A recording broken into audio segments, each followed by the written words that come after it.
Hello students, welcome to Social Science online classes.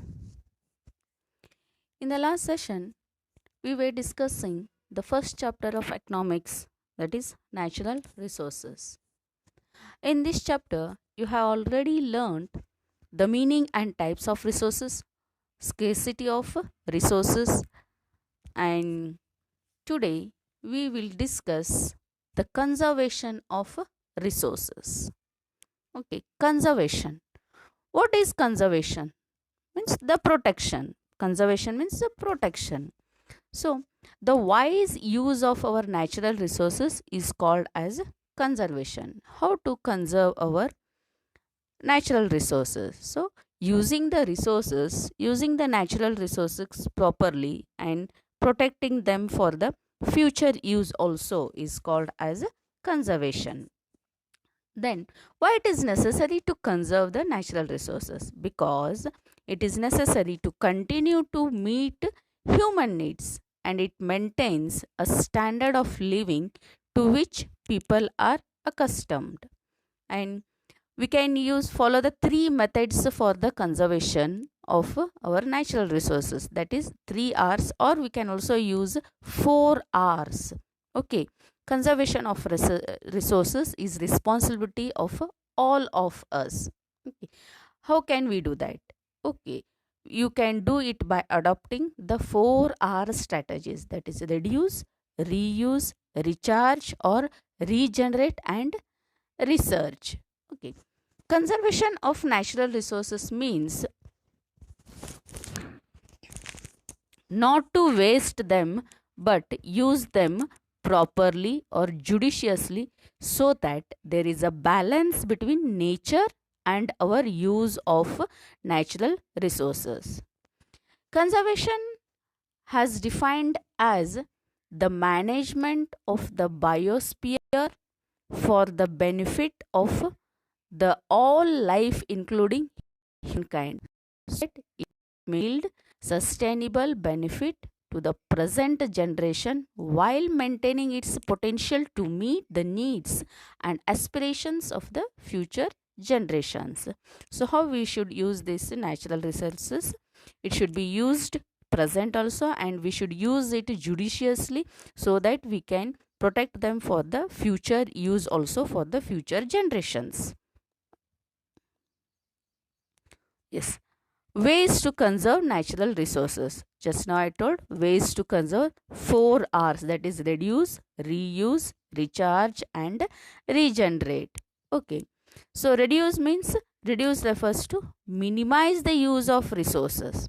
Means minimize, use less resources and their wastage.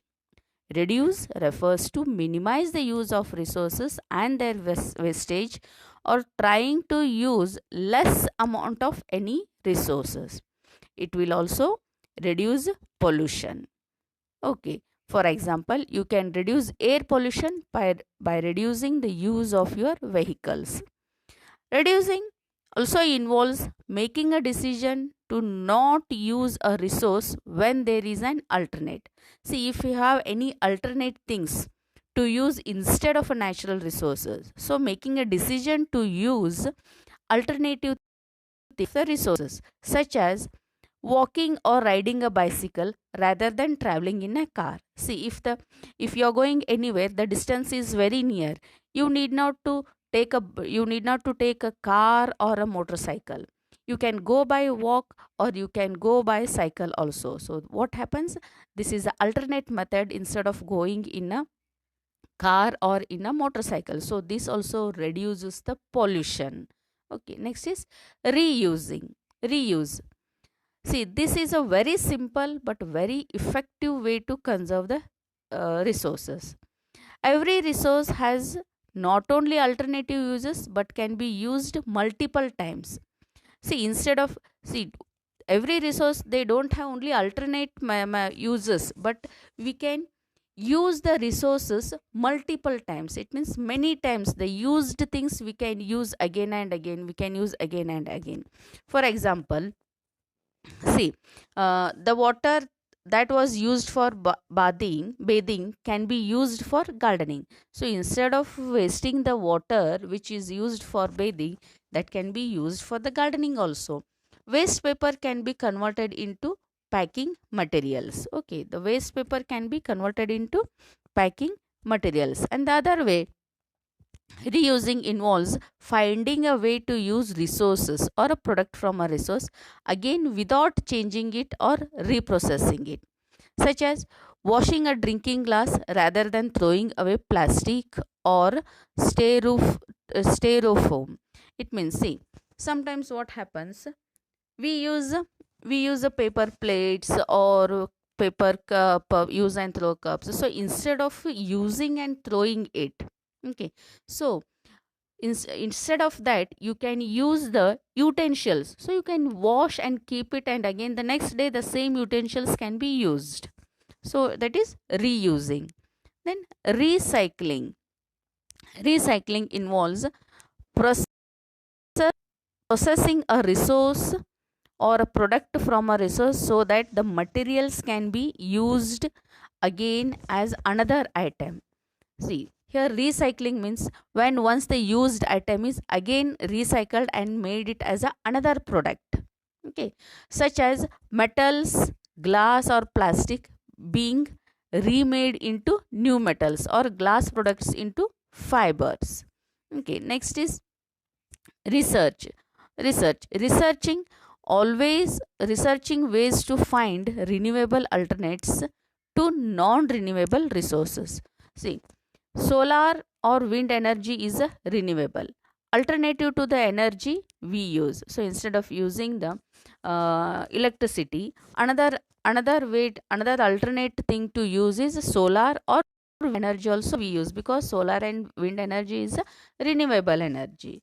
Okay, and protecting involves preventing the loss of resources, usually living things, by managing their environment to increase the chances of survival, such as providing wildlife reserves for endangered animals. Okay, we can protect the natural resources. How it this involves the preventing the loss of resources, usually living things. By managing the environment, what happens, we can provide a wildlife reserves for endangered animals. So the species have been decreasing, the animal species are been decreasing day by day, so we can protect these endangered animals.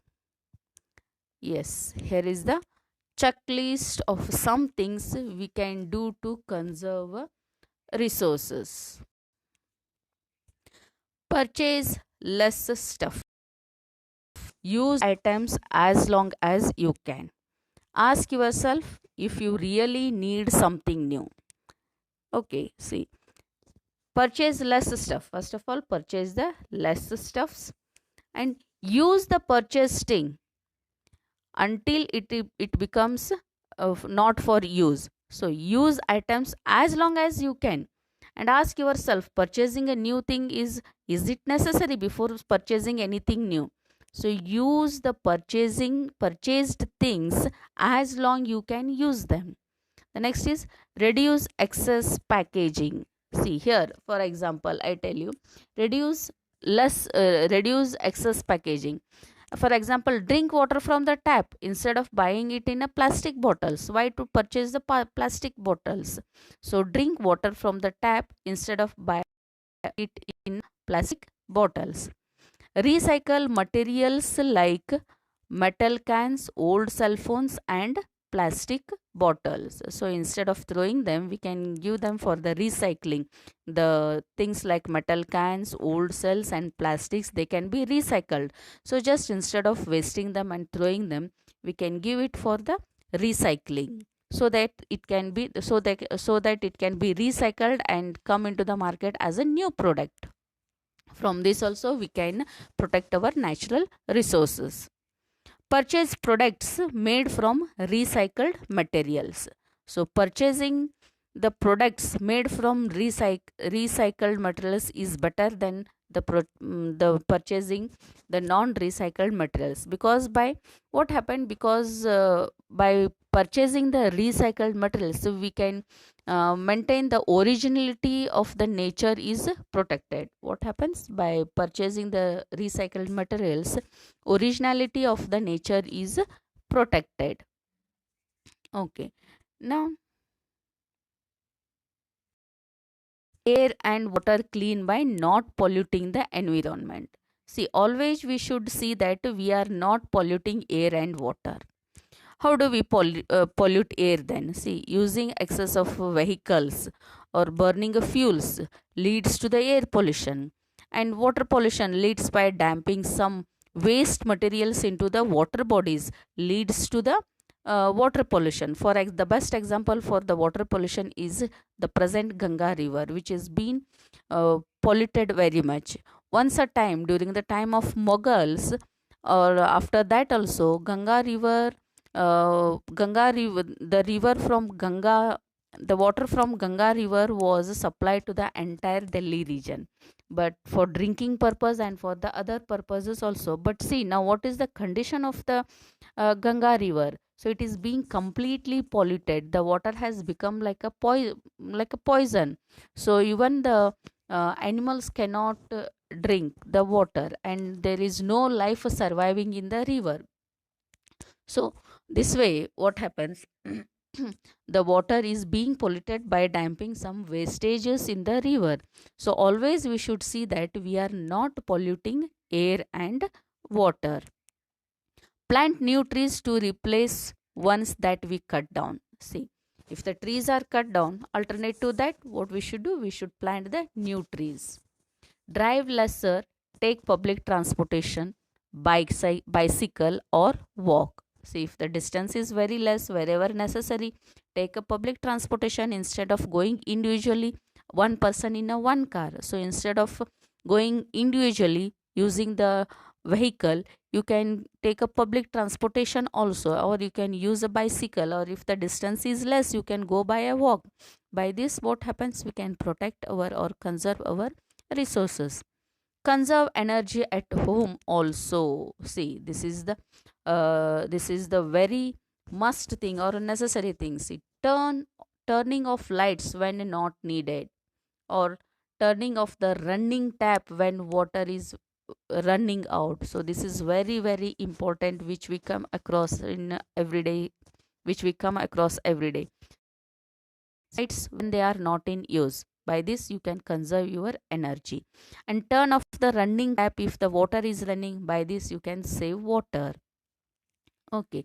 Conservation accepts has realized by all the countries which have adopted the principle of sustainable development, that seeks the achieve development in such a manner that the resources and environmental quality are conserved for use by future generation also.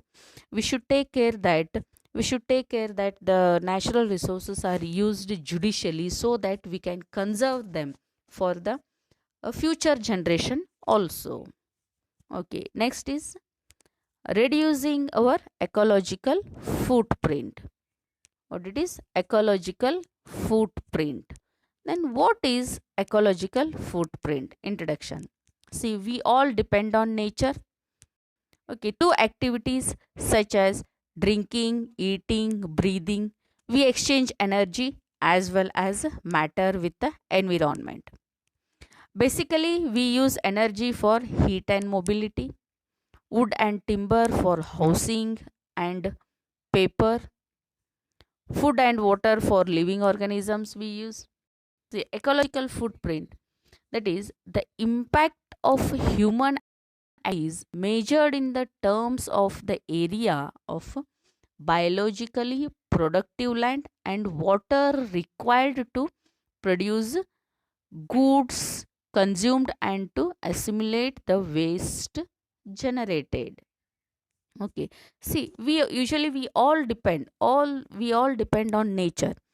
Nature absorbs our waste. Nature provides us climate stability. It also protects us from ultraviolet radiations, sources of our lives as well as our well-being. It provides the sources of our lives as well as our well-being. See, ecological footprints is the amount of a productive land and water required to support the individual. What is ecological footprint? That is the amount of productive land which the land is used. Okay, the amount of productive land and water required to support the lifestyle of an individual, a city, a region, or a country, and also mitigate the associated waste. It expressed in a global hectares. It is expressed in a ecological footprint is expressed in a global hectares. Ecological footprints is equal to the space required to support all the inputs and outputs. What it is? The space, all the human inputs and outputs. Eco footprint helps us understand that a small proportion of the population is consuming a large amount of resources. What it is? Ecological footprint helps us to understand that a small proportion of the population, the less population, is consuming or using a large amount of resources. See, what are the components of ecological footprints? The components of ecological footprint are forest products, carbon footprint, cropland, pasture land, built up land, and fisheries. The ecological footprint calculates the amount of land and water we need to provide everything we use in life. What it calculates? The ecological footprint calculates the amount of land and water we need to provide everything we use in life. So what we use in the life, that it, the amount of land and water what we use every day, everything in the life, it calculates. Ecological footprint calculates it. Then how is footprint calculated? The amount of material consumed by that person in tons per year is divided by the yield of a specific land or sea area, that is annual tons per hectare, from which it was harvested or where its waste material was absorbed. See, look here. Ecological footprint is equal to amount of material consumed divided by specific land or sea. It is how it is calculated. Ecological footprint is equal to the amount of material what the human beings are consumed, that is divided by the specific land or sea. Current world footprint. Nowadays we are using one planet and a half to get the resources we consume. See, so it takes the earth 1 year and a half to regenerate the resources. Annually, how much the people are using the natural resources? We are using one planet and half. That is 1.5 planet. What the resources are there on the planet? That's 1.5 amount we are using the resources. Okay, then how much time does the earth takes? So the earth takes 1.5 year to regenerate the resources. That is, we using it in only 1 year, but whereas the earth takes to regenerate it 1.5 year. Global average. The world average ecological footprint in 2012, okay, I am talking about the 2012 average, was 2.84 global hectares per person. It is in total, how much it is? 22.1 billion in total. But in 2010, how much it was? Ecological footprint was 18.1 billion global hectares. In 2010, it was the ecological footprint was 18.1 billion global hectares, or 2.6 global hectares per capita. That is, Earth's total biocapacity was 12 billion global hectares, or 1.7 global hectares per capita. But in 2012, it was 2.84 global hectares per person. That is, in total 22.1 billion. All the resources you need every day have an impact on the planet. It influences the resources what we are using in day to day life, that influences on the planet. It makes the ecological footprint bigger and bigger. See, if we go on using the resources in the same way, the ecological footprint uh, becomes bigger and bigger. If we don't reduce the consume of the earth resources, we will run out them. See, if we don't use the resources properly or judicially, what happens one day, the resources will run out and we don't find them at all on the earth. The bigger your footprint is, the most you are wasting and damaging the environment. How to reduce ecological footprints then? Switch to renewable energy. I have already explained what are the renewable energy. Instead of using the electricity, you can switch for solar or wind energy. Recycle responsibly. See, don't, instead of throwing the waste like a plastics and others, you can recycle them and use the recycled products. Reduce your use of single use disposal plastics. Okay, reduce your waste. Drive less. Use the alternate method for that. Reduce your water use. Use less water. Support local. What is available locally, support that and use that. Practice sustainable agriculture and forestry. That is, sustainable means here renewable. Practice renewable agriculture and forestry. So other 10 tips to reduce your ecological footprint. That is, reduce food waste, compost food waste, cook leftovers, local, eat seasonal fruits and vegetables. Growing on your own veggies is also, by this also we can reduce our ecological footprint. Eat less meat and dairy products. Focus on fish from sustainable fisheries, that is renewable fisheries. Reduce kitchen waste. Eat highly less highly processed food. Yes, with this we come to the end of the chapter. So, saying this thought, Mahatma Gandhi's quote, live simply so others may simply live. This quote was said by Gandhi. So, with this, we end this topic or session here. In the next session, we shall come up with a new chapter. Okay. Thank you and have a good day.